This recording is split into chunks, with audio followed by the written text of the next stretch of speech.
recitation of Hallel and special thanksgiving in prayers and blessings. Okay, so over here we have the text of the Chanukah from the Talmud about why we celebrate Chanukah, and you can see as I bolded the reason. Why do we celebrate Chanukah? Over here, the Talmud brings simply because when the Greeks ruled Israel, they defiled all the oil in the temple, and when the Jews were victorious and came back, they wanted to light the menorah, and they only had enough oil to light for one night, and it lasted for all 8 days. So there's very little significance given at all to the victory that the Jewish people had over the Greeks. It seems to be that was a side detail that led to the miracle of the oil. So why do we actually celebrate Hanukkah from this Talmud? It seems like solely because of the miracle of the oil. Okay. Now, at the end of this bit from the Talmud, it mentions that we recite special thanksgivings in prayer, right? So now what we're going to do is we'll take a look at the text that's in the prayer, and we'll see in the prayer, we do the exact opposite. We mention all about the war, and we pretty much ignore the miracle of the oil. Cheryl, could you read for us? Yeah, sure, I'm on. Yeah. In the days of Mattatyahu, whatever, yes, thank you, the son of Yochanan. Yochanan, thank you, Yochanan, the high priest, the Hasmonean and his sons, when the wicked Hellenic government rose up against your people, Israel, to make them forget your Torah and violate the decrees of your will. But you, in your abounding mercies, stood by them in the time of their distress. You waged their battles, defended their rights, and avenged the wrong done to them. You delivered the mighty into the hands of the weak, the many into the hands of the few, the impure into the hands of the pure, the wicked into the hands of the righteous, and the wanton sinners into the hands of those who occupy themselves with your Torah. You made a great and holy name for yourself in your world, and effected a great deliverance and redemption for your people Israel to this very day. Then your children entered the shrine of your house, cleansed your temple, purified your sanctuary, kindled lights in your holy courtyards, and instituted these 8 days of Hanukkah to give thanks and praise to your great name. Okay, so look in the text. Is there any mention here at all about the miracle of the oil? No. Not at all. So it's this very interesting thing. On one place, when we speak about why we celebrate Hanukkah, we barely mention the victory and the greatness of the victory. And over here in the prayer book, all we do is speak about the victory of the Jews over the few over the many, the righteous over the wicked. And we completely, don't mention at all the fact that the miracle of the oil.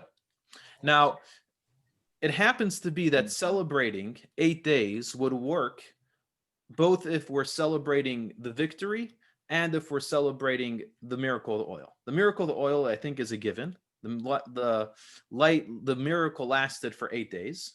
So we celebrate 8 days for the days that the light lasted. Why would we celebrate 8 days if we're just commemorating the victory? Because if you notice in the prayer over there, it said what was the summation of the victory was that they were able to rededicate the temple. That was the culmination of the rededication of the temple. If we look in scripture, when the Jews rededicated dedicated the tabernacle, they spent 8 days on the dedication process. So 8 days is significant with the rededication of the sanctuary. So if the Jews at the end, they were able to rededicate the sanctuary, they spent 8 days. Maybe we'll get on, if we have extra time, there's a lot of commentary discussing if we celebrate the miracle of the oil. Here's a question for you, and food for thought, and I'll let you think about it, and maybe we could get back to this at the end of the class. But they had enough oil for 1 day, correct? Mm-hmm. So the miracle was it a miracle for 8 days or for 7 days? The miracle was 7 days because they had oil for 1 day. So the fact that it lit 1 day is not a miracle. What's a miracle that it lasted for another 7 days? So there's a lot of discussion, a lot of different reasons brought for why we have 8 days of Hanukkah if the miracle was only really 7 days. But we could run back to this, but I want to stay on topic at hand. So the first question we have is, what is the miracle that we're celebrating? All right. So we have our first question is, what is the miracle that we're celebrating? So I want to tie this in with our next question because it will help us bring context to this whole thing. So our next question is, and I'll get this up on the screen. Our next question is, why were the Greeks bothered by the Jews? Okay. What was where did the whole tension between the Greeks come from? And I'll go through in a second that will add to this question. The Jewish people, after the story, it's a good question. Good question. All right. What was their issue? The Jewish people were under Greek rule for many years before the Chanukah story. And after the Chanukah story, although they were victorious, they were not victorious that they were able to instate their own independence. They actually continued to be under Greek rule after the Chanukah story. So what happened all of a sudden that there was this tension between the Jewish people and the Greeks to the extent that they went out to civil war? And as well, the Greeks were known to be very intellectual people. They appreciated culture. They appreciated officially different trains of thought and different ways of thinking. So why did they pick a fight with the Jewish people? The Jewish people were also scholars. The Talmud is full of stories of interaction between the scholars of Athens and the scholars of the Talmud. They enjoyed, the scholars of Athens enjoyed the scholarly thought and view of the Jewish people. So what happened by Hanukkah that all went to, I'm not sure the exact word I'm trying to find here, but that it all went downhill, right? So to bring some context, like I said, about where this all started, the conquest of the Greek Empire into Israel and influence started by Alexander the Great. Alexander the Great came into Israel, and it's said that he was greeted by the gates of Jerusalem by Reb Shimon HaTzadik, the Shimon the high priest. And when Alexander the Great saw the high priest in his garments, he got off his horse and paid respects to the high priest. And he said that I see an image of yours in battle whenever I go to battle. And Alexander the Great and the Jewish people of Israel, while he did take over control of the land, Alexander the Great spent a lot of time with the scholars of Israel and and had a very healthy relationship with the Jewish people. The kindness that he bestowed the Jewish people was so great that the name Alexander became a Jewish name.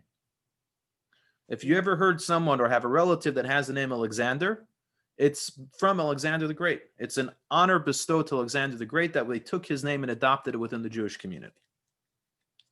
So the relationship between Greece and Judea started off on very good grounds, and it continued for a few generations like that. Scholars say, and I think this is a very interesting discussion that we can maybe build up when we speak about tolerance, how we should go about it. For many years, the scholars of Greece were looking for the commonalities amongst each other. And all this was going fine until a tyrant called Antiochus III rose to power. And it was under his rule that things began to change. So let's go through the basic story. And the basic story is, under his rule, he started banning the practice of Judaism, and he started imposing Hellenistic practices amongst the Jewish people. From what we understand, initially he tried enticing the Jewish people to join the Hellenistic culture by choice. When he saw that the Jews were stubborn and were still interested in keeping to their monotheistic, crazy religion, he got antagonated and began to force it. And in the cities where he had major power, it was a bloodbath. And in the temple, he took over the temple. They brought pigs on the altar. They desecrated the temple and so on and so forth. And many of the Jews ran out to the suburbs. And when Antiochus started coming out to the suburbs, there he was met by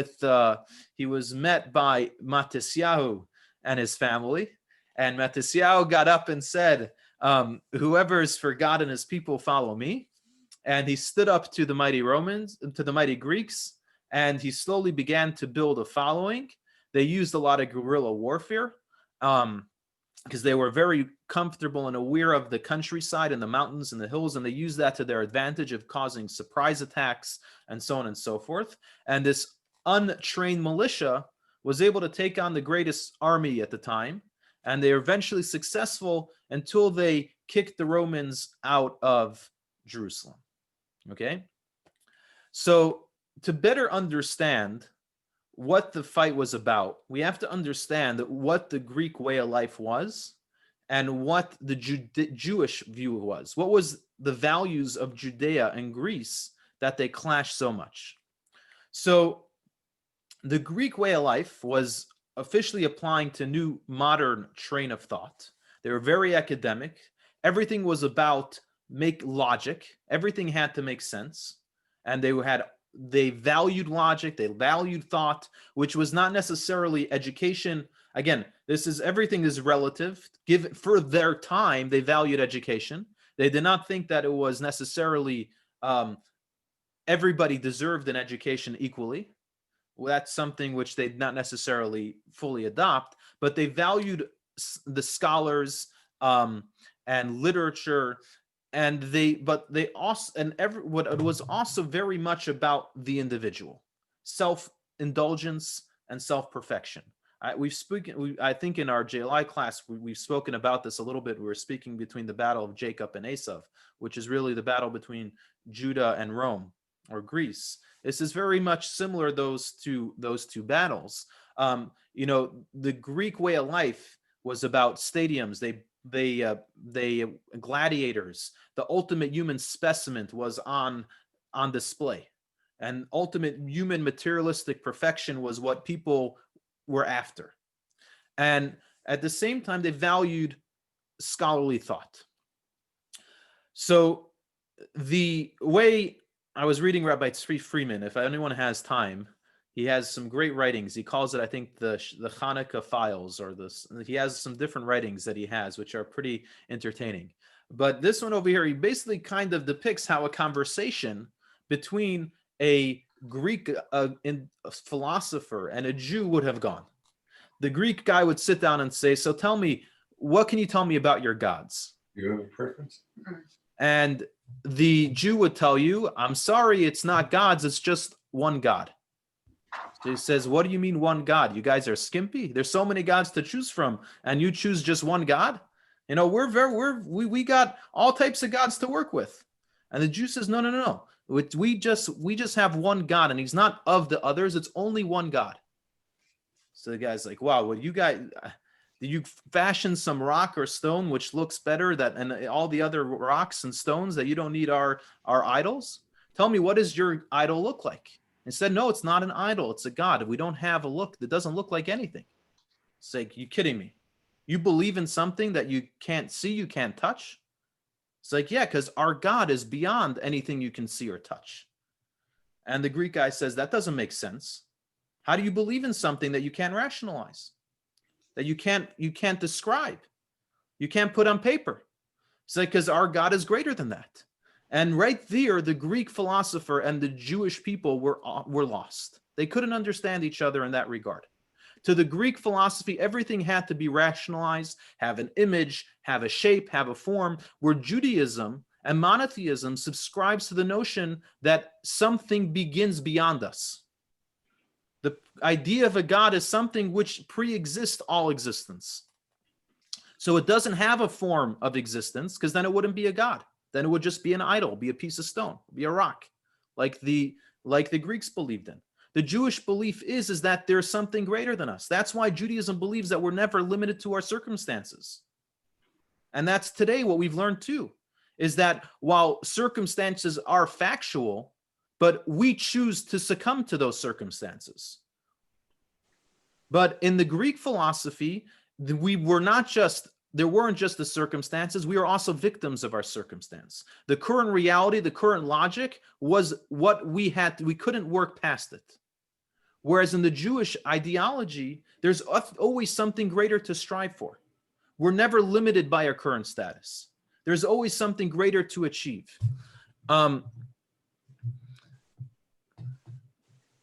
So someone asked that Christianity exists at the time, not during the story of Chanukah. Christianity is something that came about after the destruction of the Second Temple.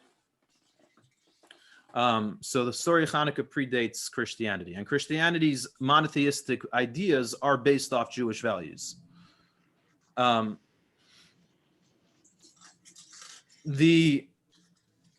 So over here, we had a culture which everything had to be rationalized. And then you had a nation of people which believed that not everything could be rationalized. We can do things which we don't understand because we strive to be greater than ourselves. By living a religious life, we believe that we can become a better selves that we are by nature. And that's why, if we look into the decrees that the Greeks gave and banned, while they banned Judaism, their main offenses were offenses which they deemed as non-rational. The observance of Shabbat, the fact that you're taking you're not working for a full day, that's not a rational thing. If you need an income and your business, is going to be successful by working on the weekend, how can you deny your business success over a religious belief? Circumcision is also something which can be deemed as irrational. The child is not of 8, he's 8 years old at the time. Kosher is also, why do we not eat milk and meat together? Or why don't we eat certain animals and not others? As many good explanations you could give, the main reason why we do it is because God said so. So what is this concept of doing things because God said so? That the Greek people had a real issue with. If you're rationalizing it, you could explain it. It all makes sense. There's no God in the picture. You're not doing them because of this God you can't see. Then we can tolerate it. But what's this concept of believing in intangibles?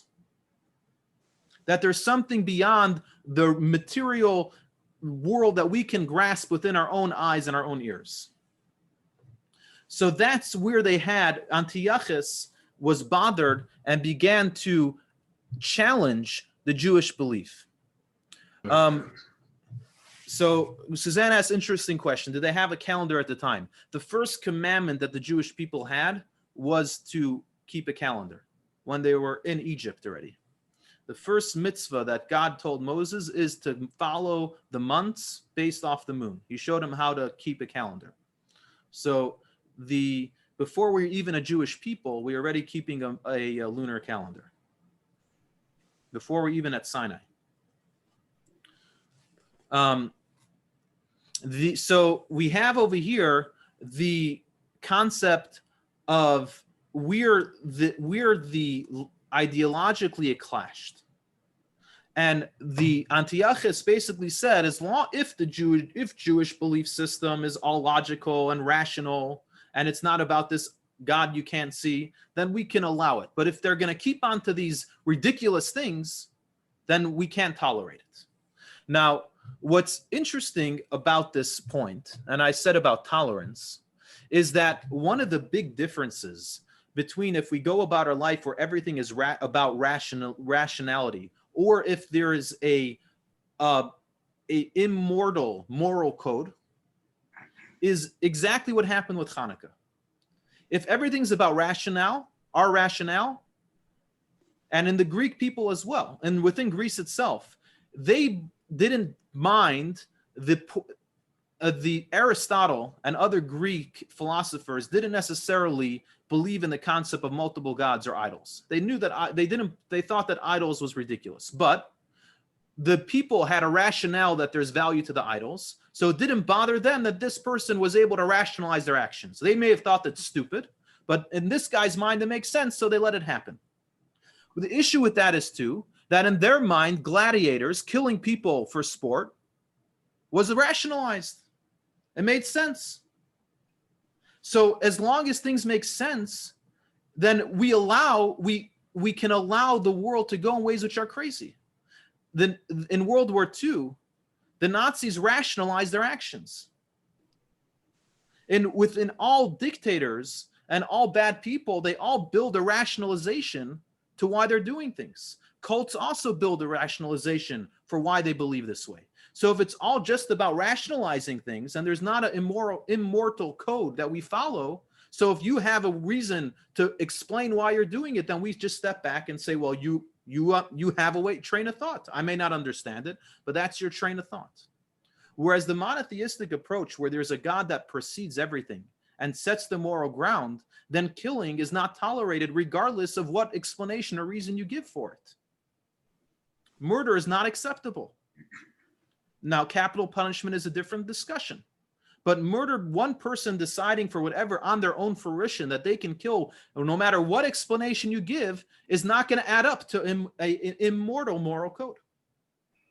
So this is also a big difference. The Greeks were able to rationalize to just kill the Jewish people because they couldn't understand them being irrational. So your rationalization causes you to do things which are appalling. It can allow mankind to do that. So back to the Chanukah story. I wanted this is all a follow-up one into the other. I want to go in now to another question. To the oil itself. Why the need for pure oil? Why is this a question? Where are we here? So, and another question, why did the Romans need to make the oil impure? They came to the temple. You know what making it impure means? So what is a pure bottle of oil? Pure bottle of oil is an oil that has its seal intact. It's sealed by the high priest and the seal is intact. The Greeks made an effort to break the seal on every single bottle in the temple. What's wrong with them? They had nothing better to do.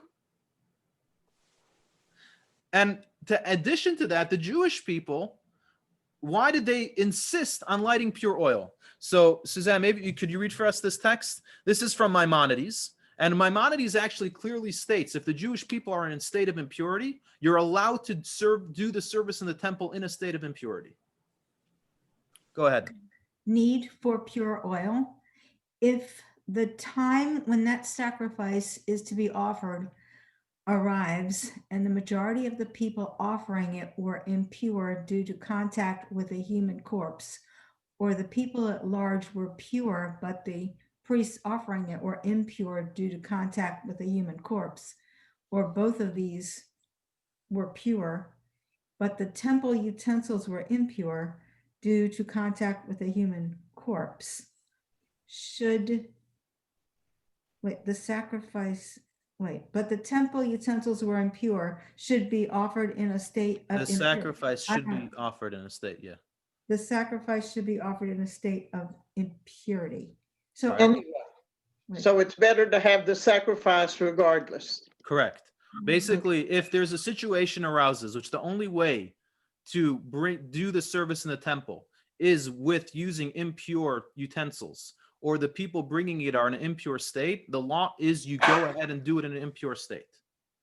So back to the Chanukah story, the Jewish people are trying to celebrate Chanukah. They come back and they want to dedicate the temple, and they find all the jugs are impure. This is literally, they searched high and low, and they saw all the jugs were impure. What would be if they would have asked the rabbi, what would the rabbi have told them?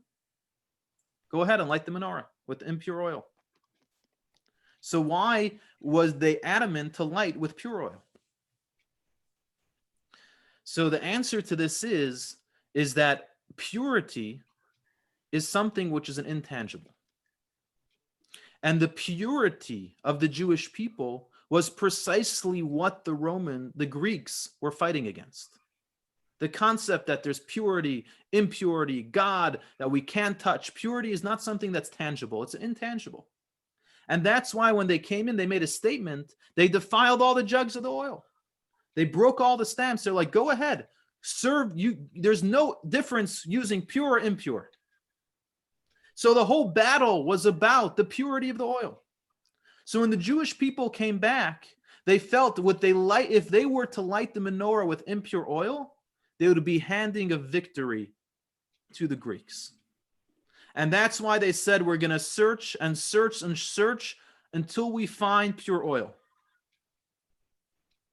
And they found that small little jug of pure oil, and they lit it, and God made a miracle to show that they were on the right track and to enable them to only light with pure oil. Why do they need 8 days? Anyone know? So Because- that it would have a Sabbath. No, it's because Amazon didn't exist then. That's why. Oh, right. So the city of Tekoa, which would supply the temple with oil, was a 3-day travel from Jerusalem. So once they discovered there was no pure oil, it would take about 3 days to travel, 1 day to get the oil, and 3 days to come back. And that's already the next 7 days after the first day of Hanukkah. And so the first available time they would get new oil would be after 8 days. Why do they need a new batch of oil? Why didn't they, if the oil is kind of made out of the olive that exists on the land there, could they have had time to make their own oil, a fresh batch of pure oil from, I mean, they weren't like manufacturing this, right? No, so Because the those oil, days hadn't come yet. yeah, so it's a good question. So the story is like this. Part of it being pure oil is that you can't just buy oil from a store. It has to be oil that's made special for use in the temple. So when they went to Tekoa, they didn't have a cell phone to give them a heads up, oh, we're coming, get oil ready for us. So they only knew that they needed to make the oil once the delivery guy showed up, and then they would make it special and they would seal it with the seal at the factory, at the oil, not the factory, whatever it was called then, the oil. Yeah, the concept of that whole, I don't know, I do have a funny story I saw on a t-shirt the other day. Imagine if your cell phone was at 10%, but lasted 8 days. Now you understand Hanukkah. Yeah, that's a kind of a modern version. Well, I thought it was kind of cute, but Yeah. the thing is that it's confusing to who made this oil that had to be so pure. Why couldn't they just go out and pick them from the olive tree and make themselves some oil? I mean, So it's a you great know, question, and this is the It same still question. takes that- a It still Kmart or takes that long. a So Walmart. so I It want to still make a takes that long. differentiation. There's a lot of noise right now. What, Sorry. Yvonne? Go ahead. It still takes that long to press the olives and to make the oil. The story I grew up with was that was what took 8 days, the pressing of the olives and the making of the oil. So the way I always learn it is there was a 3-day travel to Tekoa. I don't I've heard think it's an that. 8-day process to make the oil itself. But Suzanne, you're asking a very good question. And in a way, that's what the Greeks were asking. Why can't you just buy oil from the shelf? So the rule is anything in the temple has to be made in a pure state by people that are in a pure state and put in pure vessels and so on and so forth. And that's something that has to be overwatched by the priests of the temple to ensure that everything is prepared in that state. When we light the menorah in our house today, we don't need that level of purity because we're not lighting it in the temple and we're lighting it in our homes. So for us, for those which are using oil, we actually try to use extra virgin olive oil because that's the type of oil they would use in the temple. They would only use the first drop from each, the best bit of oil. They wouldn't just use the oil from the full olive. At the first Chabad Hanukkah lighting that they had in Gainesville, they actually did press the olive. They pressed it and they took the oil that it made with the cotton and they lit the lights with. They did the oil press. It was very impressive. I'll never forget it. I've never seen it before, and y'all have never done it since. But No, we haven't. It was very impressive, and they actually pressed an olive and made the oil that lit the lights for Hanukkah on Right. that very first Gainesville Hanukkah. Any of you remember that? Because that was very impressive. Right. So what I'm saying is my experience with the pure olive oil making for the purpose of the lighting of the menorah is that you could go in your backyard and pick out olives, Right. press it and make yourself some olive oil and light the lights. So that's what I was saying. The way what's good for our menorah at home is very different than what was good for the temple. When we light our menorah, you can buy oil straight from your local Kmart. You could press your own olives. But for the temples, if it would be used in the temple, it had to be done in a special state of purity and under special supervision for use in the temple itself. We And don't what was Tekoa, the town? Tekoa is the city, was the town in which they used to get the oil from. Okay. Yeah. Right. So, and you're kind of leading right into the point. This is exactly what the statement that they were making by insisting on the purity, which is something was something unique for the temple and something unique, which is not always understandable. The fight over the oil was what kind of encapsulated what the whole saga of the Jewish people and the Greeks is really all about. So when it comes to celebrating Hanukkah, if we were to highlight primarily the war over the Greeks, we could easily lose focus about what the battle was all about.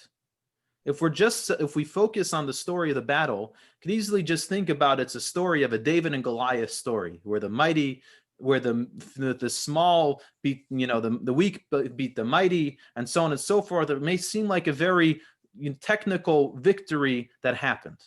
But in truth, the battle and the onset, even the war that the Jewish people were fighting, why did they have to fight? Was because the Romans had an issue with the oil. They had the issue of the purity of Judaism, with the God of the Jewish people.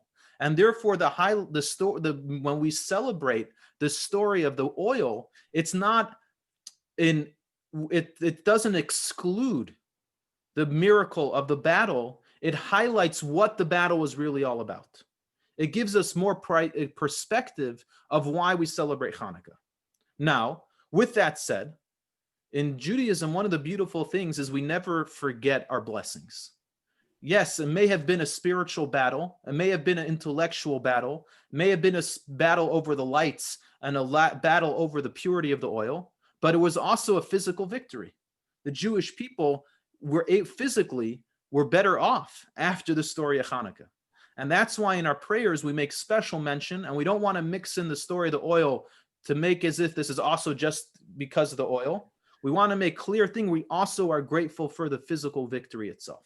So that's why in the prayer, we do make mention of the war, and we give a special dedication on its own, because we do want to be grateful for the physical victory as well. But at the end of the day, what do we highlight? The miracle of the oil, because the miracle of the oil highlights why we went into the battle to begin with, why the Greeks began to pick fights with us to begin with, and why we needed to defend ourselves. And eventually, the climax of it was when we found that one jug of pure oil, and it lasted for 8 days. As a result, the story of Hanukkah, its timely message is the perseverance of the Jewish belief system, the Jewish values over current circumstances.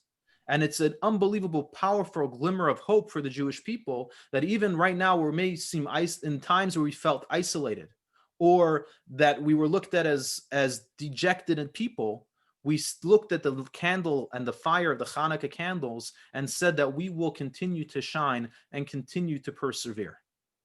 Let me get it up here. Where are we?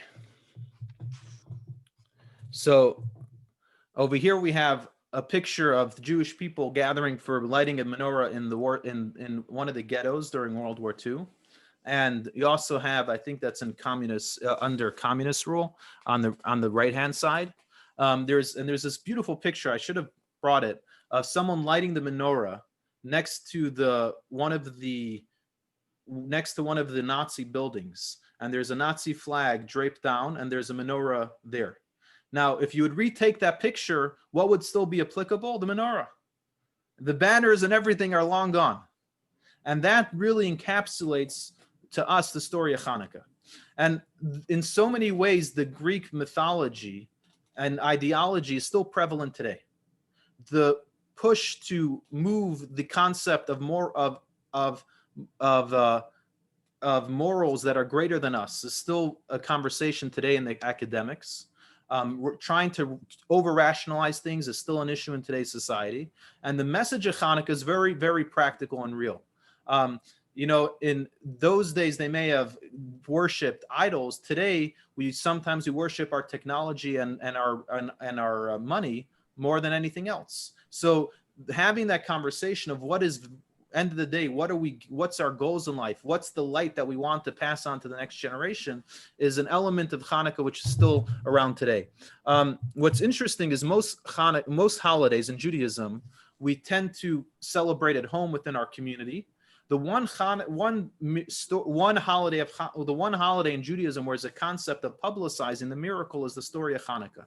And that's why today the menorah has become a huge source of Jewish pride. It's also been recognized within the US as a universal symbol of religious freedom.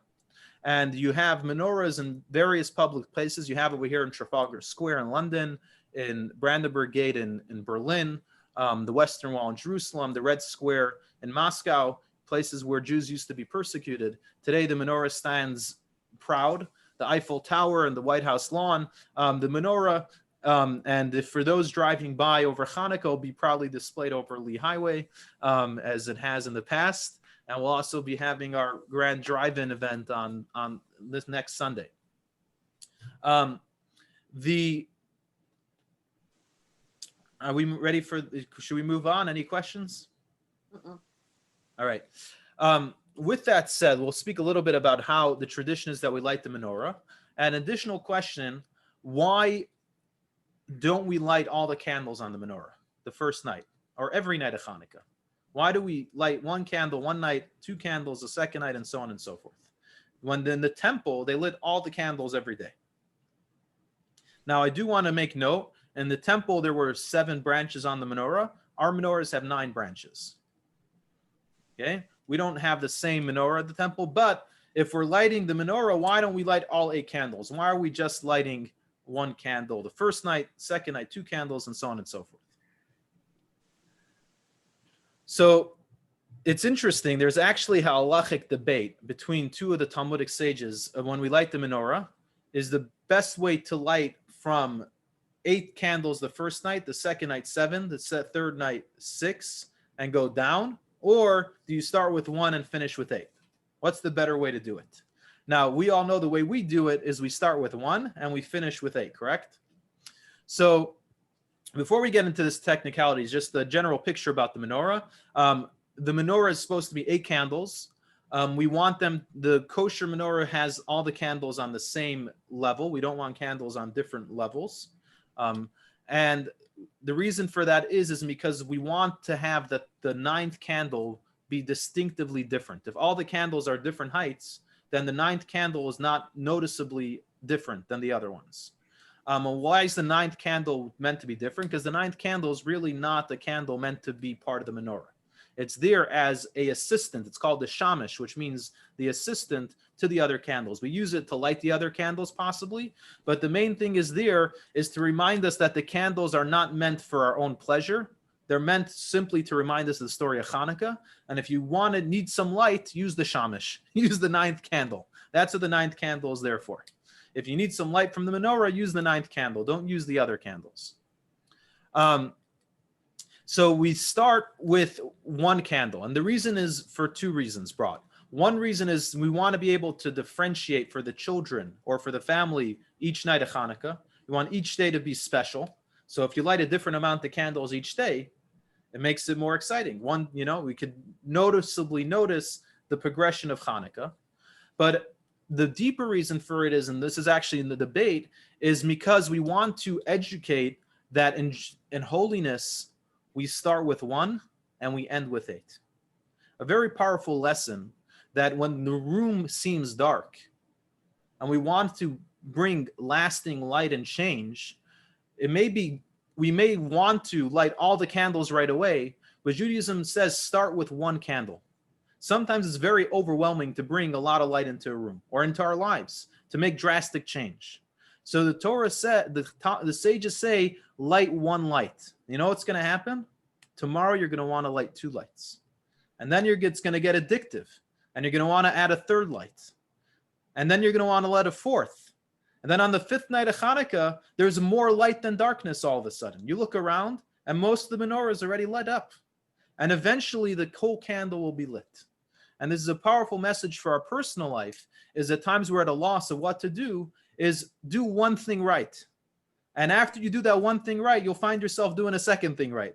And eventually you'll find yourself back to where you want. So that's another powerful message from the story of Chanukah and why we don't light all 8 candles on the first night. How are we doing time-wise? All right. So, we still got a few minutes. All right. So I'll try to run through quickly some of the different customs that we have on Chanukah and why we do it. So, everyone familiar with this over here?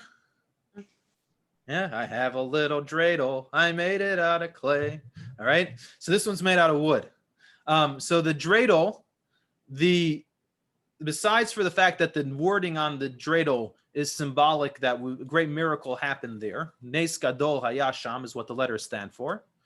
The dreidel itself has roots in the story of Chanukah. Where is the roots of the story of Chanukah? During the story of Chanukah, when the Romans enacted their decrees, one of the decrees was against the study of Torah to children. And what the Jewish people did is that they would hide out in caves and study the Torah from the scrolls.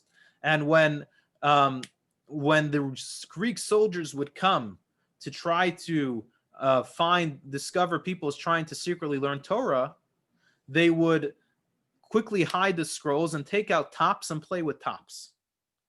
And when the Greek soldiers would walk in, they're like, "What are you doing?" "Oh, we're out on a field trip playing tops in caves."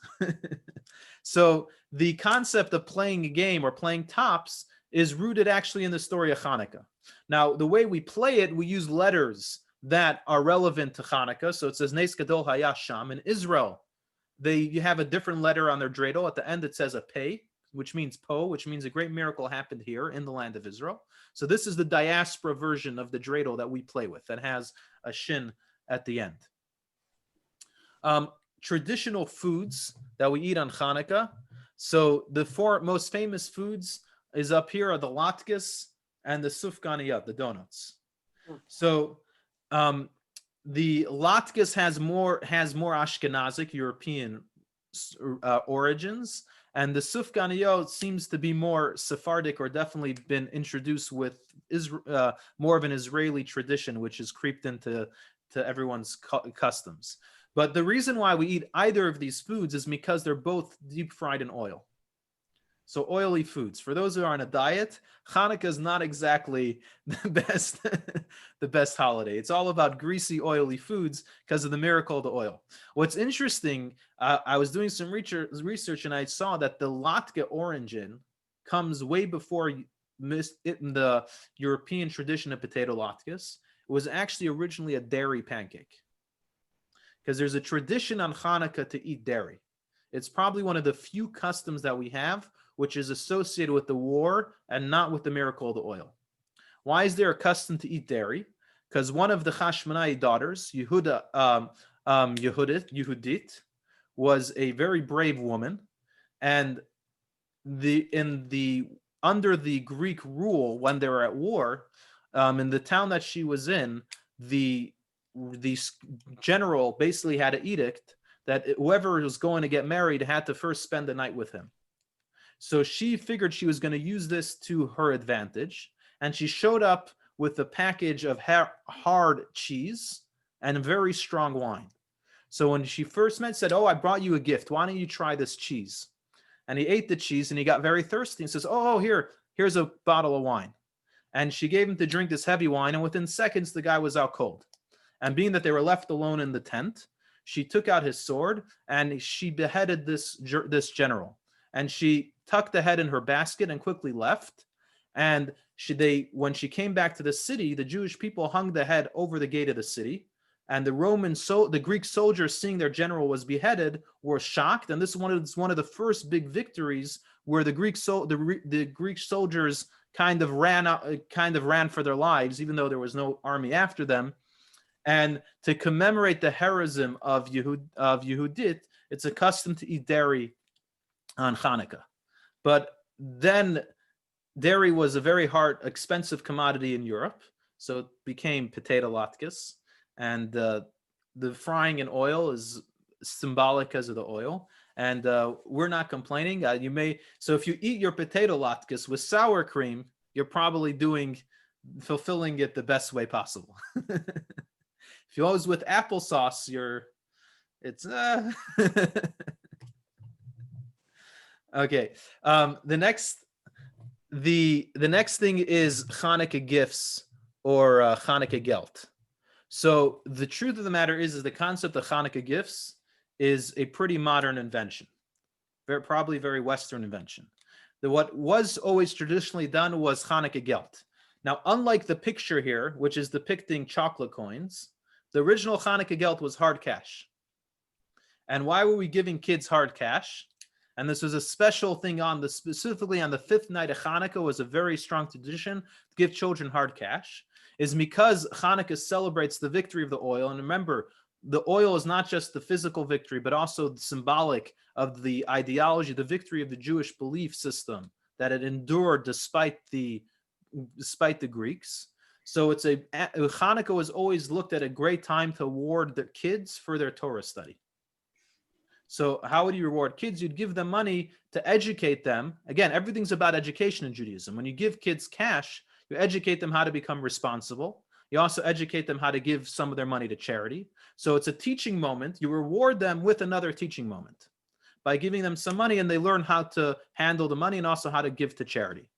So the original Chanukah gelt, and growing up, we always used to get some cash as a kids on Chanukah. That was the tradition. Although it's probably better for cheaper when you're playing dreidel to use chocolate coins, it's not going to hurt the bank as much if you're playing with real cash. But then also came the tradition where gifts became a very popular thing in December, that people give actual gifts on Chanukah as well. Anything that adds excitement to the holiday for kids is always a good thing. It can't hurt. So this wraps it up, and we're almost at 8. So I want to officially end the class, but we could go back into discussion of anything once. So Chanukah begins this Thursday, December 10th. And we're going to be having a Chanukah drive-in on Sunday, which I'm hoping we could see everyone at. We're actually having both the congressmen from the 1st district and the congresswoman from the 10th district are going to be joining, one in person, one on a video recording. And also Chair Wheeler and supervisors Canlin and Lawson are joining us. So if they can make it, I'm sure you can make it. And and looking forward to an exciting Chanukah celebration. Any questions about Chanukah? How about anyone think of any answers of why we celebrate 8 days and not 7, if the miracle is really only 7 days? Oh, I gave you guys some time to think. well,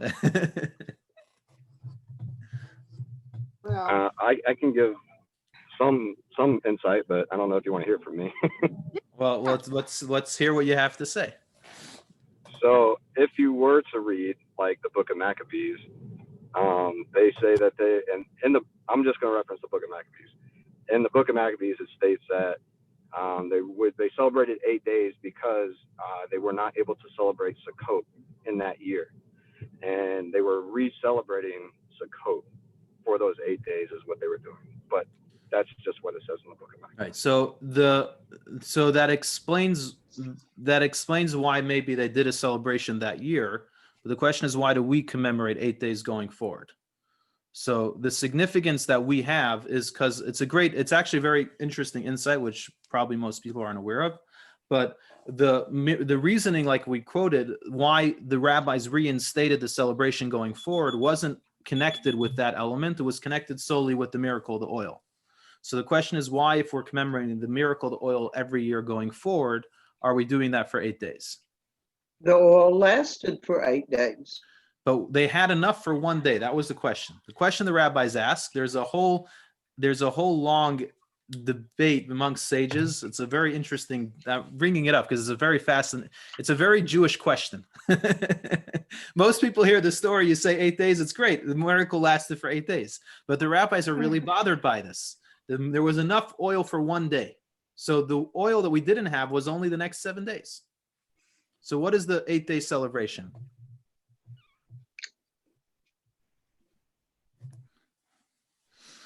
So there's multiple answers. I'll just bring one or two.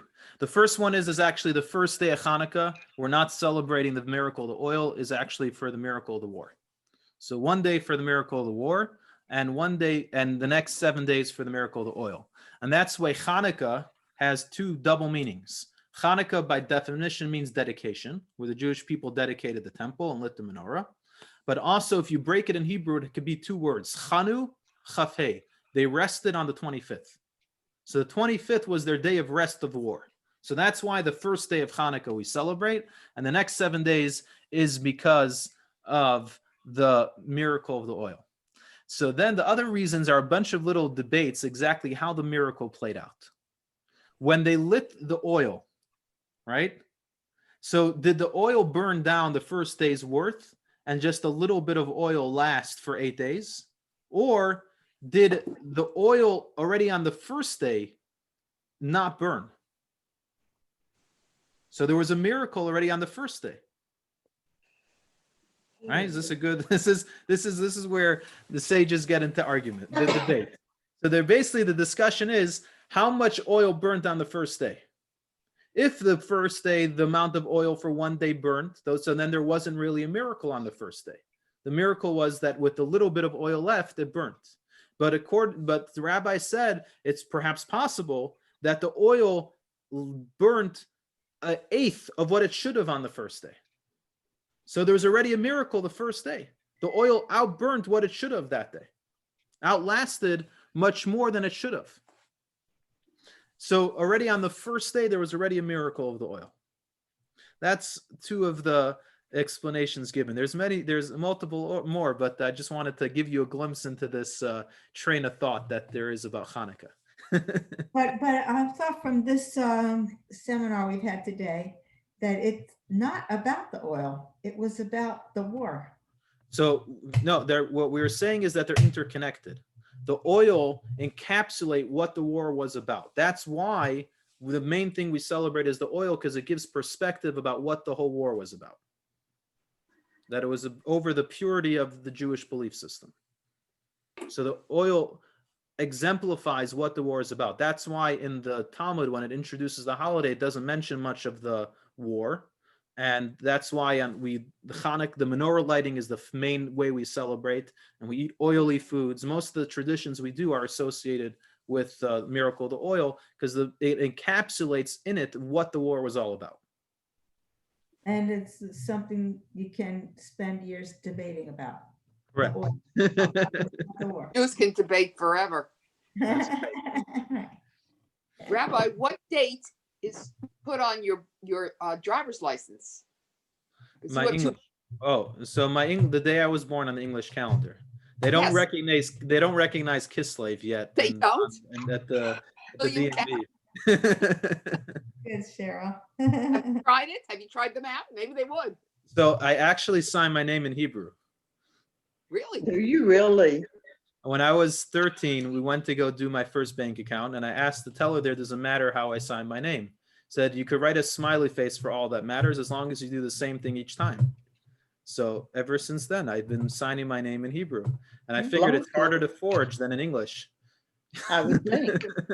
Okay, but driver's license has a different date, Well, it has my English birthday. right? Yeah. Do you celebrate both? I do. Well, I celebrate. I do more on my Hebrew birthday than I would on my English. Me too. Yeah. I wasn't able to buy a bottle of l'chaim on my Hebrew birthday. Had to wait for my English birthday, right? So, And you would have been born not on Kislev, right? If you were born on the 7th day of Hanukkah, right? You would have been born in the next month, right? yeah, the first day of Tevis. I mean, it Yeah. depends on the year, but the year I was born, it's complex. Being that the Jewish day, so interesting. Being that the Jewish day starts at night. In theory, I was born on the 6th day of Hanukkah, but that Oh. night we lit the 7th candle.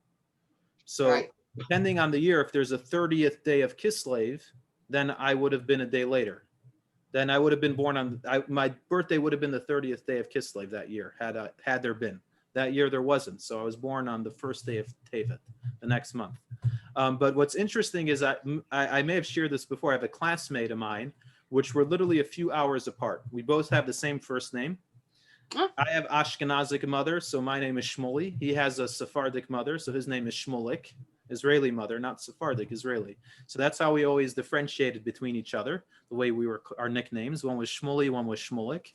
But we share the same Hebrew birth. We share the same English birthday, but we don't share the same Hebrew birthday. Why? I was born by Gotcha. day, and he was What? born already Yeah. after nightfall.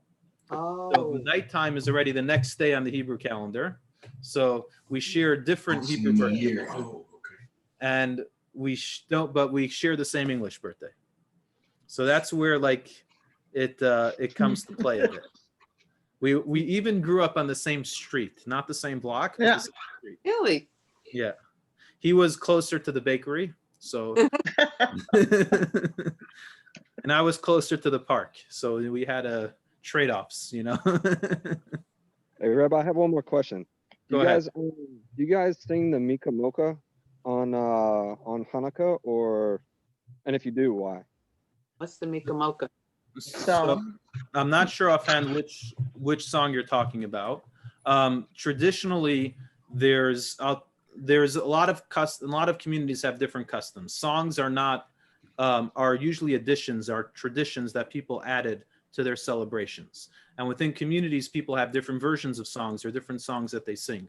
Within the basic keeping of Hanukkah, there's the blessings that we recite before we light the menorah, and there's the prayer that we read over here, the Alanism, that's inserted in the prayer itself. What's universal, I think, is the Hanerot Halalu prayer, which is usually read right after the lighting of the menorah. And any song after that, it depends on the community and custom and so on and so forth. Ma'oz Sur is a common famous song, but not all communities sing it necessarily. Yevanim Nikbitzu Alai, there's many songs which people composed over the years, like O Chanukah is a, but it doesn't have any, religious, it's a Hanukkah song, but it's not a, part of the, tradition. All right. You mean like Yeah, I Hanukkah Harry? Same thing. Huh? It's like Hanukkah Harry. I guess so. You've heard of Hanukkah Harry, haven't you? Kids make that up. Instead of Santa Claus, they call it Hanukkah Harry. So that, so that, like all that type of stuff, and kind of like I was Yeah. saying, the idea of Hanukkah gifts today, those are all things which people do or don't do to try to spice up or Right. add spirit to the Hanukkah. So Like- socks are not really holy. Right. Socks, the socks that we always got, is that part of holiness? I mean, what's with the socks? I don't know anything. I never got I never got a sock on I Hanukkah. didn't either. Really? Yeah. No, I never heard of that. So this is the one thing for Mensch on me the growing bench. up. What was Suzanne? You hear of the mensch on the bench? So Yes. mention on the bench, I've Oh, seen. yeah, I've seen that. Yeah. The one thing that I had always growing up, and I wish we could, share with the next generation, is that we have enough of our own traditions. We don't need to recreate ones based off what other people do. In many ways, they're copying from us, and then when to add, we shouldn't be copying from Exactly. them. So, Exactly. there's enough about Hanukkah.